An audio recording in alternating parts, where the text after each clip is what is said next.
कुछ लोगों का कहना है कि बाइबल बस कथा कहानियों की किताब है जिसे कुछ नेक इंसानों ने लिखा है। लेकिन बाइबल में लिखा है कि यह परमेश्वर का वचन है और परमेश्वर कभी झूठ नहीं बोल सकता। अगर बाइबल परमेश्वर की तरफ से है तो यह दुनिया की सब किताबों से एकदम अलग होनी चाहिए। जैसे कि इसमें लिखी बातें विज्ञान के हिसाब से सही होनी चाहिए। इसमें दी सभी भविष्यवाणियां 100% पूरी होनी चाहिए। और अगर बाइबल परमेश्वर की तरफ से है तो यह दुनिया के हर कोने तक पहुंचनी चाहिए, फिर चाहे कोई इसे रोकने की लाख कोशिश क्यों ना कर ले। क्या बाइबल कथा कहानियों की किताब है या फिर इसमें लिखी बातें सच्ची हैं?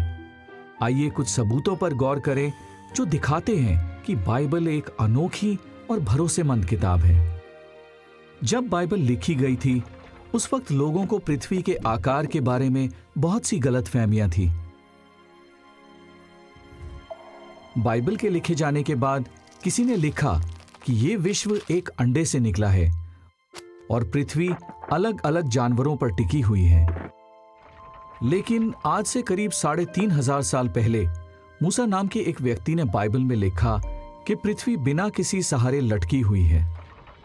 और करीब 2700 साल पहले यशाया नाम के एक भविष्यवक्ता ने बाइबल में लिखा कि पृथ्वी गोल है।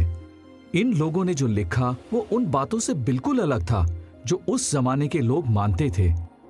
भविष्यवक्ता यशाया के करीब 200 साल बाद यूनान के एक ज्ञानी पाइथागोरस ने भी कहा कि पृथ्वी गोल है।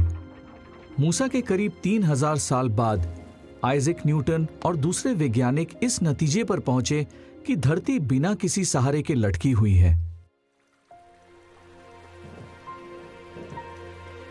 कोई भी इंसान ये सही नहीं बता सकता कि भविष्य में क्या होगा। लेकिन आज से करीब 2700 साल पहले यशाया ने भविष्यवाणी की थी कि कुस्रू नाम का एक राजा बेबीलोन शहर पर जीत हासिल करेगा। वो नदी को सुखा देगा और शहर पर कब्जा करेगा क्योंकि शहर के दरवाजे खुले होंगे। इतिहास गवाह है कि इस भविष्यवाणी में कही हर एक बात पूरी हुई। और इसी शहर के बारे में भविष्यवक्ता यिर्मयाह ने कहा था कि यह शहर पत्थरों का ढेर बन जाएगा और फिर कभी बसाया नहीं जाएगा। इस शहर पर कब्जा करना आसान नहीं था, फिर भी यह पत्थरों का ढेर बन गया और आज भी उसका यही हाल है।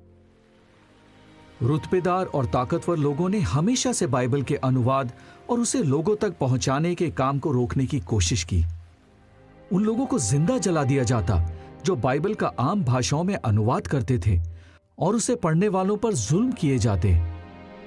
आज तक किसी किताब का इतना विरोध नहीं किया गया जितना कि बाइबल का।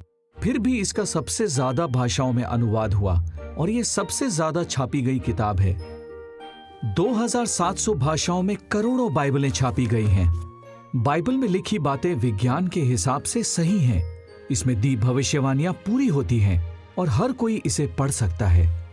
ये कुछ सबूत हैं जो दिखाते हैं कि